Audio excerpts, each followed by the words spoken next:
জোনমণি ৰাভা যেতিয়া জোনমণি ৰাভাই নকল সোণ ধৰিছিলে তেতিয়াই আমি গম পাইছিলোঁ মানস চলিহাৰ মুখৰ পৰা আৰু মানস চলিহাই তেতিয়াই কৈছিলে যে তাইৰ কি হ'ব চাই থাক লীনা দলে সুশান্ত বিশ্ব শৰ্মাৰ অধিক ঘনিষ্ঠ আছিলে আৰু লীনা দলে আৰু সুশান্ত বিশ্ব শৰ্মাৰ সম্পৰ্কৰ কথা ওলাই আছিলে তেতিয়া মানস চলিহাই কৈছিলে চাই থাকিবি কি হ'ব তাইৰ পৰিণতি কি হ'ব আৰু সঁচাকৈ সেইমতে সেই জোনমণি ৰাভাৰ এক্সিডেণ্ট হৈছে আৰু ঠিক তেনেকৈ যেতিয়া জোনমণি ৰাভাৰ এক্সিডেণ্ট হৈছিলে সেই গাড়ীৰ পৰা লৈ সম্পূৰ্ণ ডিটেইলছ মানস চলিহাই অলৰেডি আমাক কৈছিলে আৰু ড্ৰাইভাৰটো DGP GP সিঙে কেনেকৈ কৰি আনিছে ড্ৰাইভাৰটোক কেনেকৈ বচুৱাইছে ড্ৰাইভাৰটোক কেনেকৈ বেল দিছে সকলো কথা মানস চলিহাই আমাক কৈছিলে যেতিয়া ড্ৰাইভাৰটো এৰেষ্ট হৈছে এৰেষ্ট হোৱাৰ পাছত কৈছে যে চাই থাক সি আৰু 24 ঘণ্টাও নাথাকে সি ওলাই গুচি যাব তাৰ একো ভুল নাই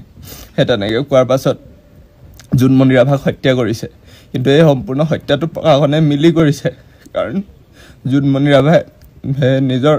যি কাম আছিলে কাম কৰিছিলে বা প্ৰশাসনৰ এগেইনষ্টত গৈ যিখিনি কৰিব লাগিছিলে সেইখিনি কৰিছিলে সেইটো কাৰণে জোনমণি ৰাভাক হত্যা কৰা হৈছিলে আৰু ঠিক এতিয়া মই এইখিনি কথা কৈ দিয়াত মোৰ ভয় যে মোৰ পৰিয়াল মোৰ ভণ্টি মানস চলিহাই যিটো এনেদৰে অভিযোগ প্ৰতি অভিযোগেৰে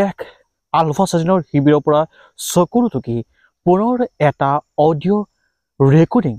প্ৰেৰণ কৰিলে আলফা স্বাধীনৰ শিবিৰৰ পৰা কৈ গৈছে বহু কথা কিমান দূৰ সত্য বা কিমান দূৰ অসত্য সেয়া অসমবাসীৰ ৰাইজে নিজে নিৰ্ধাৰণ কৰিব এই ভিডিঅ'টো এই অডিঅ' বাৰ্তাই বহুতৰে বুকু কঁপাই তুলিছে বহুতৰে চকুলো বুঢ়াই থৈ গৈছে আপোনালোকৰ নিজা নিজা মন্তব্যসমূহ দিবলৈ নাপাহৰিব যিমান পাৰে সিমান এই ভিডিঅ'টো শ্বেয়াৰ কৰক ধন্যবাদ জয় অসম